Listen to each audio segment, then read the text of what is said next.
Halo semuanya, selamat datang di channel yang tidak layak untuk dihina ini. Sebelum kita mulai, atur posisi santainya, seruput kopinya, dan mari kita berhayal. Lalu di tengah kening wanita cantik itu, muncullah simbol teratai es dengan bulan biru yang melingkari teratai tersebut. Tiba-tiba saja ranah wanita yang mulanya hanya berada di dewa penguasa tingkat rendah tahap puncak, seketika itu juga melonjak ke dewa penguasa tingkat menengah, tingkat tinggi, tahap puncak, dan terus menembus ke ranah setengah dewa kaisar tingkat rendah, bahkan masih terus naik hingga mencapai setengah dewa kaisar tingkat menengah tahap puncak. Kekuatannya sekarang sudah sama dengan kekuatan Bai Wutian, Lindong, Dewa Takdir, dan juga naga kecil. Setelah itu benang merah dari tangannya ini seperti mengarahkannya ke tempat Lin Tian, karena dia telah menghilang dari dalam ruangan istana tersebut dan menuju ke tempat Lin Tian. Kekuatan ini, wajah Dewa Takdir dan dua orang lainnya langsung kaget, saat mereka merasakan kekuatan yang tiba-tiba saja muncul dari dalam istana langit. Di bawah mata banyak penguasa yang ada di sana, sosok dengan teratai biru serta dilapisi dengan gaun seperti salju pun segera muncul.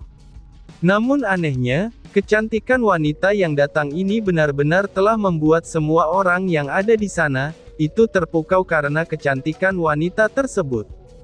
Keluarga Lin Tian yang melihat wanita tersebut ikut terpesona, sebelum mereka sadar kalau wanita yang muncul adalah orang yang sangat mereka kenal. Lindong juga kaget saat melihat wanita yang muncul itu, terlebih lagi kekuatan wanita itu setara dengan kekuatan yang dimiliki oleh dirinya. "Kalian ternyata masih hidup," ucap wanita itu dengan suara dingin kepada Bai Wutian, naga kecil, dan juga Dewa Takdir. "Kamu, bagaimana bisa?" ucap Dewa Takdir yang tidak percaya saat melihat wanita itu. Kamu siapa?" tanya naga kecil yang sepertinya tidak mengenal lagi sosok wanita di depannya ini. "Apakah kita pernah bertemu?" tanya Bai Wutian yang juga bingung siapa wanita tersebut. "Apakah dia berada di sana?" tanya wanita itu, dan dia tidak peduli dengan pertanyaan mereka semua. "Dia, apakah maksudmu itu adalah kakakku?" tanya naga kecil. "Lia," jawab wanita itu. "Dia berada di dalam sana, dan keadaannya sangatlah kritis. Aku tidak tahu apakah dia bisa keluar dari ruang yang kacau itu atau tidak," tambah Dewa Takdir sambil menatap wanita cantik tersebut. "Oh, begitu. Kalian dewa kuno bahkan tidak bisa masuk ke dalam ruang ini," ucap wanita itu dengan nada menghina. Suara dingin wanita dan hinaannya ini, itu membuat ketiga dewa zaman kuno ini merasa malu. Mereka semua menundukkan kepalanya, dan itu pertanda kalau memang mereka tidak bisa masuk ke dalam ruang tersebut. Bahkan naga kecil juga sangat kesal dengan ketidakberdayaannya itu. "Tapi aku juga harus berterima kasih kepada kalian. Karena kalianlah, ingatanku telah kembali sepenuhnya," wanita itu melanjutkan kalimatnya kepada Dewa Takdir dan yang lainnya. "Armor Phoenix S, pedang Phoenix S," ucap wanita itu. Setelah ucapan itu keluar dari mulutnya, armor berwarna biru segera melapisi setiap bagian tubuhnya yang indah ini.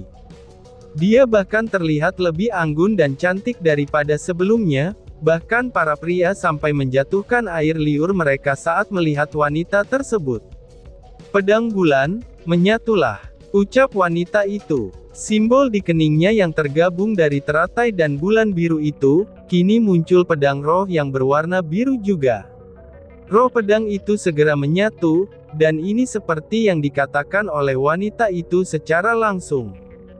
"Hah, pedang bulan, kamu, ucap Dewa Takdir yang langsung mengetahui siapa wanita ini. "Aku akan masuk," ucap wanita itu. Tanpa menunggu jawaban dari mereka, wanita itu langsung mencoba masuk ke dalam robekan ruang di depannya tersebut. "Tidak bisa. Kami bahkan tidak bisa masuk." Belum selesai Dewa Takdir berbicara, retakan muncul di lapisan luar dari ruang itu. Setelah sedikit menyalurkan energinya, wanita itu berhasil masuk dengan sangat mudah di bawah tatapan kaget Dewa Takdir dan 3 dewa lainnya. Bas-bas. Wush. Kondisi Lin Tian yang kini setengah sadar, dia terus terbang menuju cahaya di depannya.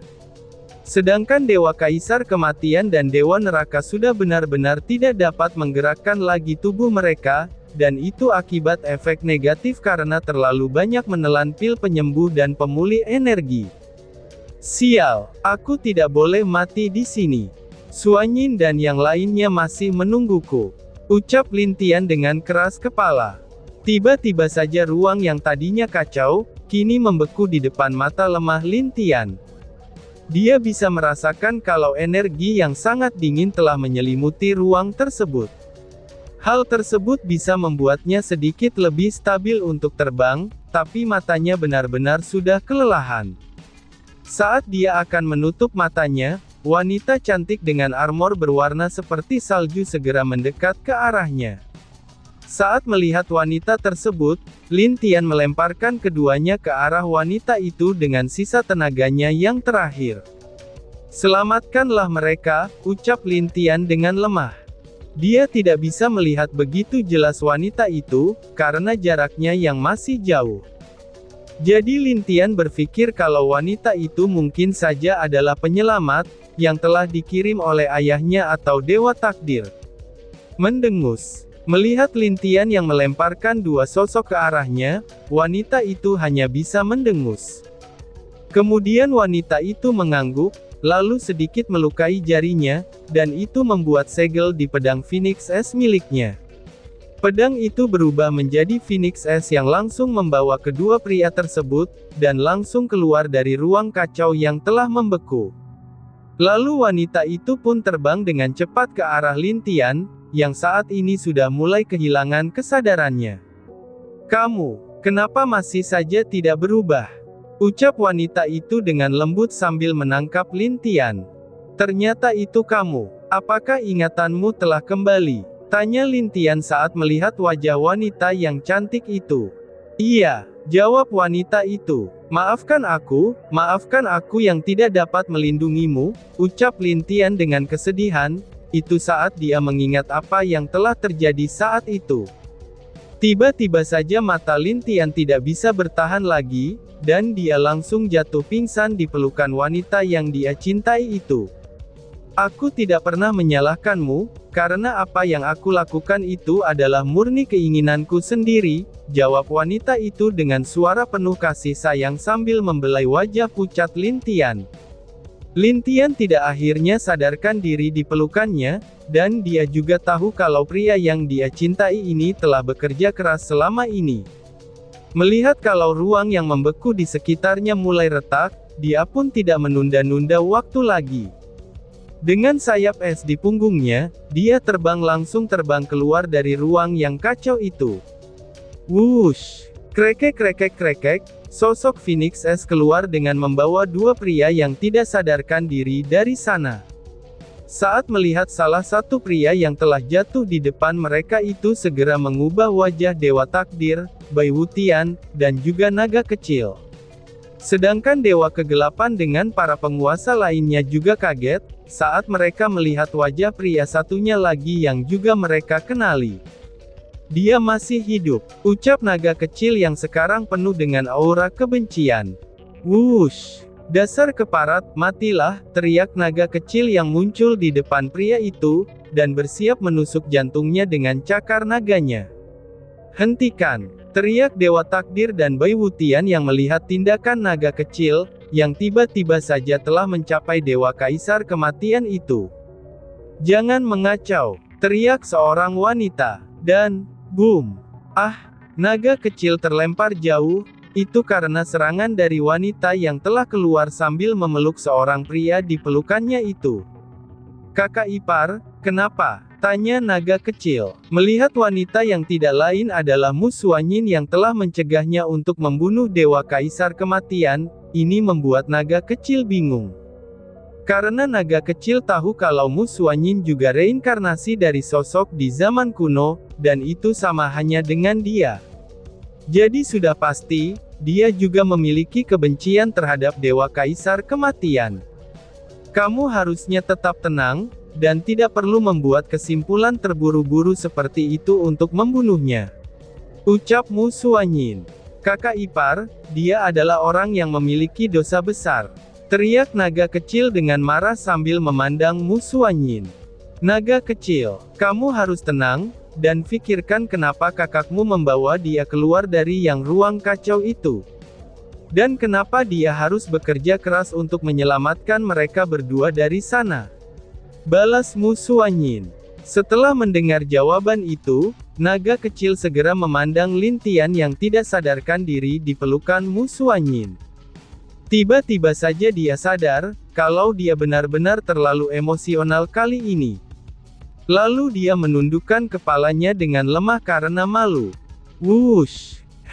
Aku sudah menduganya, kamu masih tidak bisa mengendalikan emosimu. Ucap bayi kecil yang tiba-tiba muncul di depan naga kecil. Kakak bayi, kamu, harusnya kamu bisa tetap tenang, dengan apapun yang sedang terjadi di sini. Aku tidak mencegahmu datang ke sini, itu bukan karena aku tidak tahu siapa yang ingin kamu temui. Beruntung saja ada kakak ipar yang menghalangimu. Karena jika tidak, kamu akan membuat kakak kecewa setelah dia sadar, jelas bayi kecil dengan wajah agak marah sambil memandang naga kecil. Maaf kakak ipar, maaf kakak bayi, aku mengaku salah. Naga kecil segera menundukkan kepalanya, lalu meminta maaf kepada keduanya. Bagus kalau kamu bisa tahu kesalahan yang telah kamu lakukan. Aku jadi lega sekarang, ucap bayi kecil sambil tersenyum, saat dia melihat naga kecil yang mau dengan tulus mengakui kesalahannya itu, dan bayi kecil juga bangga dengan sifat adiknya ini. Iya kakak bayi, karena sekarang kakak sedang terluka, lalu apa yang harus kita? Belum selesai naga kecil berbicara, Mu Xuanyin telah menghilang dari tempat dia berdiri sebelumnya. Naga kecil dan yang lainnya langsung kaget, karena mereka tidak tahu sejak kapan Mu Xuanyin menghilang dari pandangan mereka. Bahkan Dewa Takdir hanya bisa menghela nafas, itu saat dia melihat kalau Mu Xuanyin telah menghilang. Seperti yang diharapkan dari Dewi Bulan. Kekuatannya benar-benar tidak terduga, ucap Dewa Takdir. Apa? Kamu sedang tidak bercanda kan?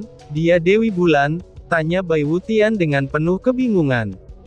Dewi Bulan adalah salah satu wanita yang memiliki kekuatan yang setara dengan kedelapan dewa-dewi di zaman kuno. Dan bahkan dia juga memiliki kekuatan yang tidak terduga. Kalau bukan karena perang saat itu, mungkin tidak akan ada yang tahu betapa mengerikannya kekuatan Dewi Bulan. Dia adalah satu-satunya jenius yang bisa menyaingi kita pada zaman kuno. Bahkan mungkin sampai sekarang, ucap Dewa Takdir.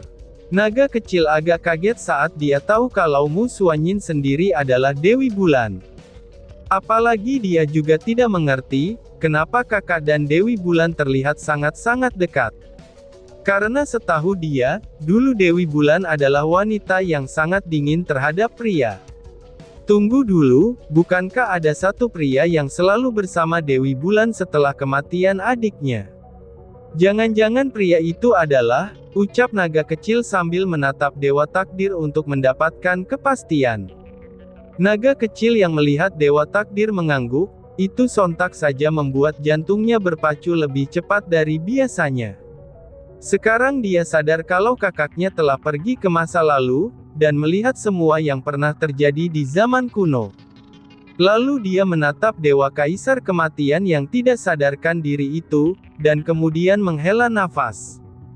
Mungkin kakak telah menemukan sesuatu dari perjalanannya ke masa lalu, ucap naga kecil. Baiklah, biarkan masalah di sini diurus oleh orang tua ini. Kita juga harus melakukan apa yang harus kita lakukan, ucap bayi kecil sambil menepuk pundak naga kecil. Kakak benar, aku setuju. Baiklah, aku dan kakak bayi pamit dulu, ucap naga kecil yang langsung sadar apa yang dimaksud oleh bayi kecil. Tanpa berpikir lagi, dia segera menarik bayi kecil terbang dengan cepat, tanpa menunggu jawaban dari bayi kecil itu sendiri. "Kenapa kamu begitu terburu-buru?" tanya bayi kecil dengan bingung. "Sial, jika kita tidak cepat kembali, elang kecil pasti akan menghabiskan semuanya," jawab naga kecil dengan serius. "Kamu benar. Kenapa aku lupa dengan si serakah itu?" ucap naga kecil. Bayi kecil juga langsung menambah kecepatannya untuk pergi ke alam api kembali ke pesta yang selalu mereka datangi sebagai berandalan. Melihat suami mereka pergi, ini membuat wajah Dewi Bunga dan Lin Feng-er menjadi sedikit muram. Tiba-tiba saja kedua wanita itu mengangguk secara bersamaan, itu setelah mereka saling bertatapan. "Hufha, bas-bas." Dewa takdir telah menutup ruang di depannya, dan dia berjalan menuju Dewa Kaisar Kematian yang tidak sadarkan diri itu. Dia masih hidup, nyawanya tidak terlalu dalam bahaya, tapi dia terlalu kelelahan karena kehabisan energi, dan luka-lukanya juga yang cukup serius, jelas Dewa Takdir kepada Bai Wutian. "Baiklah, mari kita rawat mereka di sini. Kamu tidak keberatan kan saudara Lin?" tanya Bai Wutian kepada Lindong. "Oh, tidak masalah kok, mari kita tunda pertemuan kita sampai Lin Tian dan dua orang ini sadar," jawab Lindong yang setuju dengan usulan Bai Wutian. Apalagi dia juga masih penasaran dengan menantu pertamanya itu, yang tiba-tiba saja memiliki kekuatan yang sama dengannya. Serta anaknya yang terluka parah pada saat ini, dan dua harus mendapatkan perawatan juga. "Aku akan pergi ke kamar An-er," ucap Ying Huan-Huan kepada Lindong. "Kami ikut denganmu." Bai Yu, Ming Bier, Seng Lien, serta keluarga Lin Tian yang lainnya juga ingin ikut bersama Ying Huan-Huan, itu untuk melihat keadaan Lin Tian. "Kalian pergilah duluan. Setelah masalah di sini sudah aku bereskan, barulah aku akan menyusul ke sana," ucap Lindong. Setelah menerima persetujuan Lindong, semua keluarganya pun ikut bersama Ying Huan-Huan untuk melihat keadaan Lin Tian. Di jalan menuju kamar Lin Tian, mereka bertemu dengan tiga istri Lin Tian yang lainnya. "Apakah kalian melihat kemana Suanyin membawa An-er pergi?" tanya Ying Huan-Huan kepada tiga menantunya yang cantik itu. Tadi aku melihat kakak Suanyin membawa suami ke dalam kamarnya. Saat kami memanggil dia untuk menanyakan keadaan suami, dia hanya diam dan langsung pergi begitu saja. Bahkan kami merasa seperti tidak mengenalmu Sehanyin lagi saat itu," jawab Ling Suer dengan serius, dan segera menceritakan apa yang dia lihat tadi.